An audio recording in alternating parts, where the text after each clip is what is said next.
Look at his face. Poor Mark Hamill. If it means anything to you, Mark, we're all kind of still making the same face internally as to what they did to Luke Skywalker in the sequel trilogy.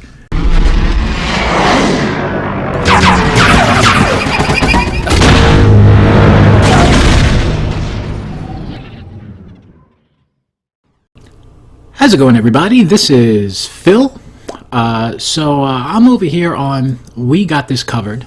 I saw this article pop up, and man, it's so annoying. Mark Hamill still regrets bashing Star Wars The Last Jedi. I don't think he regrets it at all. I think he regrets it in a way that a child regrets breaking a window and getting caught. I think he was annoyed by the way his character was handled. I don't think he liked the treatment that he received by Rian Johnson. I don't think he liked the treatment that his character received after finally getting to play him and return to that role after 35 years. And I don't think he likes what the final result was of The Last Jedi and how they killed him off. And I don't think he regrets it. I think that's Michael Breyer's interpretation of what's going on here. Now, this is based off of an article that was put out by Den of Geek, and that's where the opening was. The picture that I was looking at, I think this is the face he makes all day long when he thinks about what happened in The Last Jedi. If you guys get a chance, go head over to Den of Geek. It is a long article that they conducted with Mark Hamill, and it talks about his new show that he has coming up, and his role in that, which is Nightfall, where he plays Talus. So go over and give that a check. It's a long article, nothing that I would bore everybody with here reading, but there is some interesting stuff that he goes into about The Last Jedi and Star Wars in general. He talks about Carrie Fisher and Han Solo. It's a good read overall, and I do suggest it. But as far as this article, this is, again, some kind of a warped, twisted, shill interpretation of what reality seems to be for anybody who possesses rational thought and isn't trying to kind of bend things into their own will to kind of support a wacky kind of narrative. And, we got to call bullshit. So let's read what Michael has to say here. So it says, Star Wars The Last Jedi was nothing if not divisive. Okay? It was also an incredibly rich and beautiful expansion of the series lore. So right there, you've already lost the room. I mean, when you say something like that, there's only one thing that I can think of. I'm sorry, I'm allergic to bullshit. I mean, incredibly rich and beautiful expansion of the series lore. Michael, drinking that sea cow Kool-Aid. I mean, it's something fierce. Who could forget the beautiful addition to the series lore that were porgs? I mean, it was an amazing contribution. All right, but hey, that's just one man's opinion. Now, there's a few other warped individuals who share your opinion. Look, there is, however, another person who viewed The Last Jedi quite differently when it first released. Mark Hamill. And justifiably so. Yes, the franchise veteran didn't hold back when he openly critiqued some of the creative choices made by writer-director Rian Johnson. When I read 8, I told Ryan, I fundamentally disagree with virtually everything you've decided about my character. But, to his credit, Hamill has since changed his tune. I don't think he has. I really don't. I think he still is humming the same tune. He's just kind of doing it under his breath now. He's still pretty much going around. I'm sure behind closed doors, his tune is very loud. Disney probably at a certain point put the screws to him, and they were like, "Hey, look, dude, we got to promote a movie. We're looking to get some Blu-ray sales in here. Could you just kind of like tone it down a bit? Be a good soldier." And you saw that. You saw him kind of change it up as things went along. So changed his tune, not really, and come to realize that The Last Jedi, and in particular its portrayal of Luke Skywalker, was faithful to the series lore and not some schmaltzy fan service designed solely to please oversensitive man babies.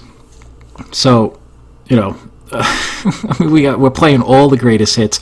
We're hitting every single mark as far as trying to incite people is concerned, and going in with the fans that actually cared about the character of Luke Skywalker, perhaps grew up with this character, looked to him as a hero, and Mark Hamill to an extent. This is. I mean, we've seen this a million times. It's a view he still holds to this day, as Hamill revealed to Den of Geek. So here's the excerpt from the quote from the article. The thing is, Luke changed so much between the first trilogy and the last trilogy. I got myself into trouble. I made a vow. I said that I'm not going to talk about the movies anymore because I think it's important for the audience to see them. My problem was I wasn't dealing with social media back then, where you say something and it goes around the world in 24 hours. If I were to answer your questions on paper, I'd think, oh, that sounds a little strong, or I shouldn't say this. Now that's one excerpt from the article. Okay, and then scroll down here. Let's get these fucking porgs out of here. Hamill later held his hands up, admitting that he spoke out of turn, though he still pointed the finger of blame at media outlets eager to spin his past quotes into a sensationalist headline. But I have a tendency to just talk, and you can cherry pick, like this article. I'll be reading something and say, what moron said this? And then realize, oh, it's me. They can take selective comments you made out of context and use it to support their argument. See, Mark hated Star Wars. Did I? So now, if we go over to Den of Geek, and here's the whole thing in context. Now, Hamill's feelings regarding the fate of his character, which he most associated, hit the headlines since the release of The Last Jedi in December 2017. And here's the thing, Luke changed so much, blah, blah, blah, blah, blah. And then there's the end of it. It says, see, Mark hated Star Wars. Did I? Then it goes on. It says, he's reasonable and even-handed on the subject, emphasizing that any differences of opinion are down to the profound commitment he feels to the saga and its many devotees. So he feels like he's a larger part of this, like he has a responsibility, and perhaps he feels like he's himself let down, the fans felt let down, and it goes on to say, as a fan himself, he gets it. I was once describing Star Wars fans, and I said, they're passionate, they're opinionated, and they feel a sense of ownership because they've invested so much time in these characters and these stories. And I realized I was describing myself. It can get you into trouble because I don't control the storylines. I'm sort of like a musician. I read the music, and I try to play it to the best of my ability. That doesn't necessarily mean I like the tune, but that's not my job. So this kind of flies in the face of, this dopey article that redirects from here, where they say Mark Hamill still regrets bashing The Last Jedi. He doesn't regret it. Not in the least. I think he feels immense anguish over this, because this was his defining career role, and it got completely destroyed. They totally assassinated his character. And then it goes on. This is just talking about the spacing of the movies. This is, some decisions still rankle, though. He remains shocked by Han Solo's fate. Slain by his own son and Luke's nephew, the powerful dark side dork warrior Kylo Ren, formerly known as Ben Solo, in the sequel trilogy's opening installment, The Force Awakens. I just thought, Luke's never going to see his best friend again. You look at it in a self-centered way. I said that it was a big mistake that those three people would never reunite in any way. He's absolutely right. This right here is one of the greatest mistakes, one of the most unforgivable faux pas that they made. in this new trilogy was never to get Luke, Han, and Leia back on screen one last time. Everybody wanted to see that. Everybody. You can't tell me, as a true fan, you didn't want to see that, at least in the first movie. And then anything after that, all bets were off. But get these three on the screen one last time. And they didn't do it. They didn't make it happen.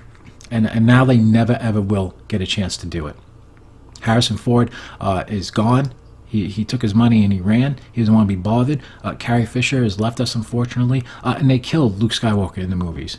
They blew it. They had one job, and they blew it. You blew it! I guess I was wrong, because nobody seems to care. No, Mark, plenty of us care.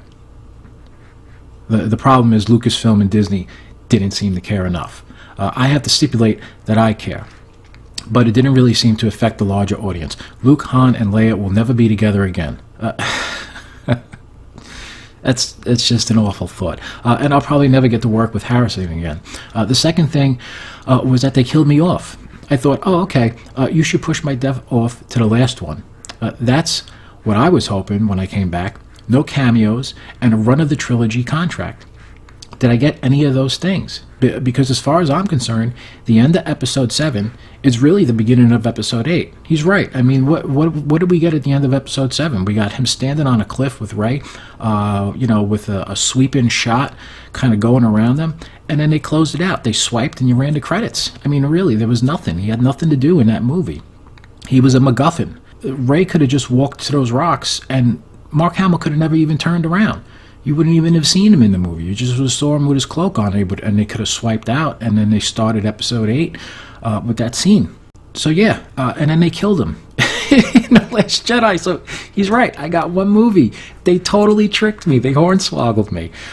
So look, going back to this jackass over here, Michael Byers. Hamill regrets bashing Star Wars The Last Jedi. No, he doesn't. He regrets the way that they used him in The Last Jedi. He regrets, as a fan himself, that Luke Skywalker was mishandled so abhorrently. He regrets, for the sake of the true fans who love this trilogy, who protect it, who hold it near and dear to their hearts, that things ended up the way they did, that they couldn't get their three heroes back on screen again. This guy doesn't know what the hell he's talking about. All right, was this Brier's retweets, whatever. This is the lore. This is the expansive, beautiful expansion of the series lore that he's talking about. These porgs. And he goes to say, The Last Jedi is currently burning people's eyeballs out of their skulls and making everybody vomit in their living room across all the usual platforms, though its sequel, the so far untitled Episode 9, The Kitchen Sink, because everyone is going to be in that movie, is currently frozen in carbonite at Lucasfilm headquarters. It's ETA December 20th. So, man, did they drop the ball on this. And this is what we've seen over and over and over again. It's just manipulating and cherry picking and trying to just kind of twist the narrative. Look, I read that article over on Den of Geek, and I see a Mark Hamill who is just really bummed out about the whole situation and the way that his character was handled, and I'm sure he laments what they did as far as the new trilogy is concerned, and not being able to get on screen one last time with Harrison Ford and Carrie Fisher. I think when the trilogy was announced, in the back of his head he was like, here we go, one last ride, and it never came to be. So anyway, let me know what you guys think about this and this nonsense with Michael Byers getting it completely wrong. If you like this video, feel free to like and subscribe. At least, please do me a favor, just like the video. It helps with the algorithm. At least that's my assumption. Feel free to leave a comment down below. And if it's your first time here, of course, subscribe. And, I'm back. I've been away for a while. I'm trying to get some more videos up with a little bit more frequency. And I will talk to you guys sometime soon. That's pretty much it, guys. So have a good night. And until the next time, be happy, be safe, be healthy. Take care.